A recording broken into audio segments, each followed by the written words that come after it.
জয় যিশু। প্রিয় ভাই বোন, পিতা পুত্র পবিত্র আত্মার দয়া আশীর্বাদ আর করুণা সাহায্যে জীবন্ত ঈশ্বরের স্বর্গের নিগুড় তত্ত্ব বাক্য, ঈশ্বরের কথা রস আস্বাদন করাবো তোমাদেরকে। তাই তোমাদেরকে জানাই জয় যিশু। আর পিতা পুত্র পবিত্র আত্মার চরণে শতকোটি প্রণাম জানাই এবং ধন্যবাদ করি, প্রশংসা করি, গৌরব করি মহান নামে। আর আজ আমি জীবন্ত ঈশ্বরের বাক্য মাথায় নিয়ে তোমাদের কাছে এসেছি। প্রিয় ভাই বোন, আমি আজকের বলবো কাঁটার মাঝখানে পড়ে থাকা বীজ। মার্ক রচিত সুসমাচারের 4 অধ্যায়ের প্রভু যিশুর দ্বারা উক্ত একটি দৃষ্টান্ত আছে। একজন ব্যক্তি বীজ বুনতে বেরোলো। বোনার সময় কিছু বীজ রাস্তার পাশে পড়ল, কিছু বীজ পাথুরের জায়গায় পড়ল, কিন্তু কিছু পড়ল কাঁটা ঝোপে এবং কিছু পড়ল ভালো জমিতে। যে বীজগুলি ভালো জমিতে পড়েছিল সেগুলিতে ভালো ফসল হয়েছিল এবং প্রচুর ফসল হয়েছিল। কিন্তু যে বীজগুলি কাঁটা জায়গায় পড়েছিল সেগুলির কি হয়েছিল? তারা জন্মেছিল তো বটেই, কিন্তু কাঁটা গাছগুলি তাদের দাবিয়ে রেখেছিল এবং ওই গাছগুলি কোনো ফলও দিতে পারেনি। এই দৃষ্টান্তর দ্বারা প্রভু যিশু এই রকম বুঝিয়েছিলেন, বীজ হচ্ছে ঈশ্বরের বাক্য। ঈশ্বরের বাক্যের অর্থ কি? আমাদের প্রতি ঈশ্বরের বিচার। ঈশ্বর চান যে আমরা এই পৃথিবীতে বাস করে যেন আশীর্বাদ যুক্ত জীবন যাপন করি, ভালোভাবে জীবন কাটাতে পারি। ঈশ্বরের বাক্যের দ্বারা আমরা অনেক আশীর্বাদ পাই, যেমন পাপে থেকে ক্ষমা, রোগের থেকে সুস্থতা, আরোগ্য, পরিবারের মধ্যে শান্তি, আশা, ভয়হীন জীবন, ঈশ্বরের উপস্থিতি ইত্যাদি। আর ঈশ্বরের বাক্য যখন আমাদের ভিতরে প্রবেশ করবে তখন দুঃখদায়ক অতীত, আত্মগ্লানি ইত্যাদির ব্যাপার আমাদের জীবন থেকে দূর হয়ে যাবে আর জীবনে শান্তি আসবে। ঈশ্বর আমাদের এই রকম জীবনই দিতে চান। এই ব্যাপার আমরা কিভাবে পেতে পারি? এমন কি ব্যাপার আছে যা আমাদের একটা পাওয়ার ক্ষেত্রে বাধা হতে পারে? কিভাবে এর উপায় আমরা করতে পারি? অর্থের লোভ মানুষের আত্মিক চোখকে অন্ধ করে দেয়। অর্থ পাওয়ার ইচ্ছা যে মন কখন অসন্তুষ্ট হয় না, কখনো অসন্তুষ্ট হয় না, মানুষের জীবন থেকে শান্তিকে দূর করে দেয়। বাইবেল ঈশ্বরের অধিকার যুক্ত বাক্য। যখন আমরা এই বাক্য শুনি, স্বীকার করি এবং তার উপর বিশ্বাস করি, তখন এই বিশ্বাসের মাধ্যমে আমাদের জীবনে আশ্চর্য কাজ হয়। ভেঙে যাওয়া জীবনের পরিবর্তন আসতে থাকে, শান্তি এবং আরাম পাওয়া যায়, একটা নতুন অনুভব, একটা নতুন আলো জীবনে আসে। একজন ব্যক্তি প্রতিদিন মদ্যপান করে ঘরে আসতেন এবং এসে স্ত্রীকে মারধর করতেন। ব্যক্তিটি ভালো চাকরি করতেন, 3 জন সন্তান ছিল, সংসারের সমস্ত কিছুই ছিল, কিন্তু পরিবারে ছিল না শান্তি। তার বন্ধু তাকে অনেক বুঝিয়েছিল, কিন্তু কোনো কথাই তিনি কান দেননি, শোনেননি। শেষে কেউ একজন বলেছিলেন, রেডিওতে আত্মিক যাত্রা অনুষ্ঠানটি শোনার জন্য। ওই ব্যক্তিটি নিয়ম করে অনুষ্ঠানটি শুনতে লাগলেন।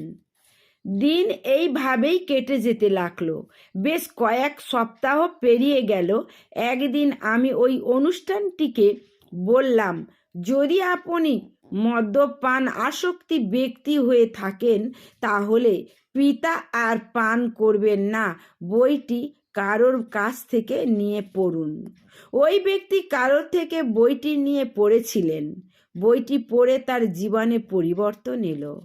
তিনি মদ্যপান ছেড়ে দিলেন। তার পরিবার স্বর্গের আনন্দ নেমে এলো। সন্তানদের সঙ্গে তিনি প্রার্থনা করতে লাগলেন। প্রতি রবিবার নিয়মিত গির্জায় যেতেন। স্ত্রীর জীবনে শান্তি নেমে এলো। সন্তানরাও তাদের পিতাকে পেল। এই সমস্ত কিছুই কিভাবে হলো? ঈশ্বর কখনই চান না আপনি মদ্যপান করে, নেশায় জিনিস সেবন করে, ছুরি নিয়ে গুন্ডাদের মতো এখানে ওখানে ঘোরেন এবং নিজের জীবনকে নষ্ট করেন। এই পৃথিবীতে বাস করেও আপনি স্বর্গসুখ পেতে পারেন। এই মদ্যপানে আসক্তি জীবনে কিভাবে পরিবর্তন এলো? তিনি ঈশ্বরের বাক্য শুনেছিলেন বলে। তার হৃদয় রূপী জমিতে বাক্যরূপী বীজ পড়েছিল এবং সে ওই জমি চাষ করে ভালো ফসল ফলিয়েছিল। প্রিয় ভাই বোন, আমাদের হৃদয় হলো জমি, ঈশ্বরের বাক্য হলো বীজ। আমাদের এই পাপের হৃদয়ে যদি ঈশ্বরের বাক্য, এই বীজ যদি না দিই, কি করে আমাদের হৃদয় পরিবর্তন হবে? কি করে আমাদের হৃদয় ভালো বীজে ফলে ফুলে পরিবর্তন ভরে উঠবে? আমাদের ভালো বীজ দিতে হবে আমাদের হৃদয়ে। যে তার হৃদয়ে ভালো বীজ বপন করবে, নিশ্চয়ই সে শান্তি লাভ করবে। এই রকম ঈশ্বরের বাক্যের দ্বারা আমাদের হৃদয়ের পরিবর্তন ঘটতে পারে। ঈশ্বরের বাক্যের মাধ্যমে আমরা নতুন জন্ম পেতে পারি, একটা নতুন হৃদয় আমরা পাই। ঈশ্বরের বাক্যের মাধ্যমে আমরা রোগের হাত থেকে মুক্ত হই। ইব্রিয় পত্র 4:12 লেখা আছে, কেননা ঈশ্বরের বাক্য জীবন্ত ও কার্য সাধক এবং সমস্ত দ্বিধার খড়গ অপেক্ষা তীক্ষ্ণ এবং প্রাণ ও আত্মা ও গ্রন্থি ও মজ্জা, এই সকল বিভেদ পর্যন্ত মর্ষভেদী এবং হৃদয়ের চিন্তা ও বিবেচনার সূক্ষ্ম বিচারক। প্রিয় ভাই বোন, ঈশ্বরের বাক্য মানুষের হাড়ের ভিতরে, মজ্জার ভিতরও পর্যন্ত প্রবেশ করে। মানুষের শিরার রক্তের ভিতরে যে দূষিত, সেগুলোকেও দূর করে। মানুষের হৃদয়ের ভিতরে, রক্ত মাংসের ভিতরে যে দূষিত ময়লা, পাপ, কালিমা ঈশ্বরের বাক্যের দ্বারায় সে দূর হয়ে যায় এবং সে পবিত্র হয়। ঈশ্বরের বাক্য তার জীবনের সমস্ত সুন্দর হয়, পাল্টে দেয়, পরিবর্তন হয় তার জীবন। যদি যারা বিশ্বাস করে নেবে, তাদের পাল্টাবেই, তাদের নতুন জীবন পাবে। কিন্তু যারা বিশ্বাস করবে না, তারা তো মোটেই পাবে না। এই বাক্যের অর্থ, ঈশ্বরের বাক্য জীবন্ত। ঈশ্বরের বাক্য আমরা জীবিতের স্পন্দন অনুভব করি। ঈশ্বর তার বাক্যের দ্বারা তাকে সুস্থ করেন।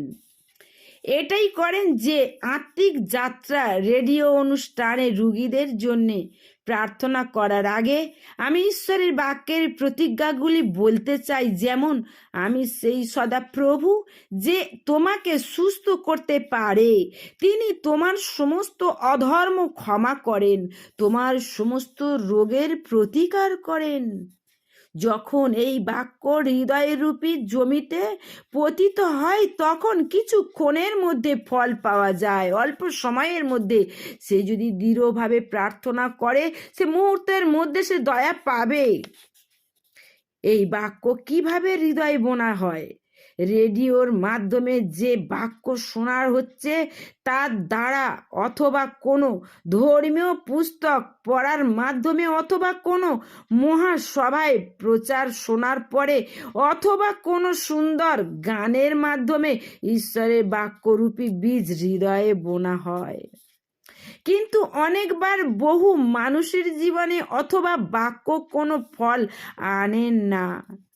শুধু 25% বীজই ফল দেয়, কারণ কিছু পথের মধ্যে পড়ে থাকা যা মানুষ পায়ের দোলে চলে যায় অথবা পাখি খেয়ে নেয়।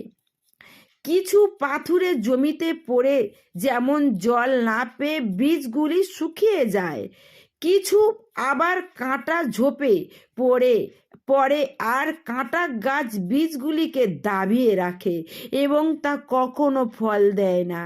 কিছু ভালো জমিতে পড়েছিল এবং প্রচুর ফলও দিয়েছিল।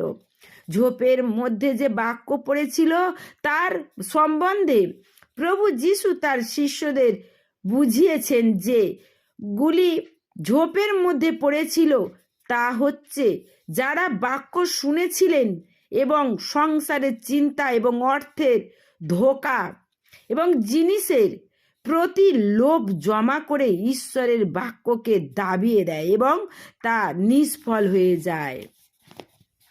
অর্থাৎ আত্মিক যাত্রা অনুষ্ঠানটির মাধ্যমে অথবা বইটির মাধ্যমে প্রচার শোনার মাধ্যমে তাদের জীবনে কোনো পরিবর্তন আসে না এবং সেই পুরাণ জীবনের প্রতি তারা এগিয়ে যায়। আবার তারা মদ পান করে, আবার তারা নেশার আসক্ত হয়। ঘৃণা, গালাগালি, ঈর্ষা এবং তিক্ততা আগের মতো বেড়ে যেতে লাগলো। আপনি অন্ধকারে, বাজে কাজে, অশান্তিপূর্ণ পারিবারিক আবহাওয়ার জীবন কাটাচ্ছেন। প্রিয় ভাই বোন, মানুষ সব শুনে অগ্রাহ্য করবে। তারা সমস্ত কিছু কানে শুনেও তারা না শুনে ভান করবে। এই রকম কেন হয়? বাক্য না শোনার জন্যে কি? সুস্থতার সম্বন্ধে না শোনার জন্যে কি? পাপের ক্ষমার জন্যে না বোঝার কারণে কি? স্বর্গে যাওয়ার রাস্তা না জানার জন্যে কি? না, সমস্ত কিছুই আপনি শুনেছেন, আপনি সব জানেনও। মনে করুন 100 মানুষ একটা মণ্ডলীতে জমা হয়েছে, কিন্তু বাস্তবে কতজন মানুষ আছেন যারা মন পরিবর্তন করে নিজের জীবন প্রভু যিশুকে সঁপে দিয়েছেন এবং পাপের স্বভাব ত্যাগ করে ভালোভাবে জীবন কাটাচ্ছেন? কিন্তু মানুষ এটি কি সত্যি নয়? অন্যের ব্যাপারে নিয়ে ভাবেন না, শুধু আপনি নিজেকে দেখুন। আপনার অনুভব কি? এই বাক্য শুনেও পাপের ক্ষমার ব্যাপারে, অনন্ত জীবন সম্বন্ধে শান্তি পাওয়ার জন্য ঈশ্বরের বাক্য শুনেও আপনার জীবনে কেন পরিবর্তন আসছে না? যেমন ভাবে পেস্ট এবং অয়েনমেন্ট টিউব থেকে দাবিয়ে বের করবার পর ওই টিউবটা খালি হয়ে যায়, শুধু শূন্যতাই থাকে। ওই রকম এই সংসারের চিন্তা, অর্থের লোভে, শারীরিক চাহিদা, ঈর্ষা, স্বার্থ ইত্যাদি মানুষের হৃদয়ে ঈশ্বরের বাক্যকে দাবিয়ে বাইরে বের করে দেয় এবং শেষে জীবন শূন্য হয়ে যায়। আপনার আত্মিক জীবনকে যে নিভিয়ে দেয়, আত্মিক চোখকে অন্ধ করে দেয়, শয়তানের সব থেকে বড় অস্ত্র অর্থের লোভ। এর মধ্যে কিছু কথা আছে, যা আছে তাতে খুশি না হওয়া, আরো পাওয়ার ইচ্ছে, যে কোনো উপায়ে টাকা রোজগার করার প্রচেষ্টা, লোভ ইত্যাদি। আর এর জন্যে বড় করে বলার প্রয়োজন হয়, কম করে বলার প্রয়োজন পড়ে, নানা কিছু মিশানোর প্রয়োজন পড়ে, অন্যকে ধোঁকা দেওয়ার প্রয়োজন হয়। ঘৃণা, রাগ এবং তিক্ততার মধ্যে মানুষ যায়। এই সমস্ত কিছুই হচ্ছে অর্থের লোভের নানা রূপ। মানুষের মধ্যে লুকিয়ে থাকা বিষধর সাপের ইচ্ছাপূর্তির জন্যে মানুষ তার নিজের সময়, সুস্থতা, শান্তি সমস্ত কিছুই নষ্ট করে দেয়। স্বামী, স্ত্রী এবং সন্তানকে শেষ করে দেয়। কিসের জন্য? কিছু বছরের মধ্যে শেষ হয়ে যাওয়া এই পৃথিবীতে মান মর্যাদার জন্যে দেখানো জন্য শেষে সে একটি কবরের মধ্যে 6 ফুট মাটির তলায় চলে যায়। প্রিয় বন্ধু, আপনি কি আজ থেকে প্রভু যিশুকে নিজের জীবন সমর্পণ করবেন? যদি করেন তাহলে নতুন জীবন পাবেন, যদি না করেন তো নতুন জীবন সে পাবেন না। একমাত্র প্রভুর মধ্যেই আছে নতুন জীবন। জয় যিশু। তোমরা সুস্থ থেকো, ভালো থেকো, শান্তি আনন্দে থেকো। আমি আবার যেন তোমাদের সামনে নতুন নতুন বাক্য নিয়ে আসতে পারি, এবং যে বাক্যের দ্বারায় তোমাদের জীবন নতুন হয়ে উঠবে, আর তোমরা সেই বাক্য শুনে ঈশ্বরের কাছে পৌঁছে যাও ঈশ্বরের আশীর্বাদে। তোমরা ভালো থেকো। জয় যিশু।